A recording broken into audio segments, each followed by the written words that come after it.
Wonder if I could remove a lag with it.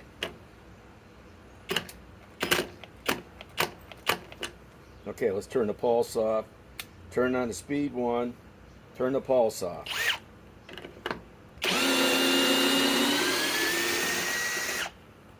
Not bad. Not bad at all.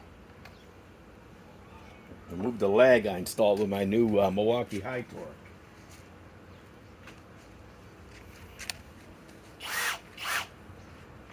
Still down to 1 bar. This is a 6-inch lag.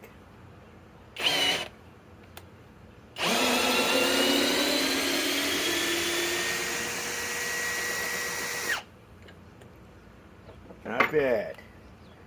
Well,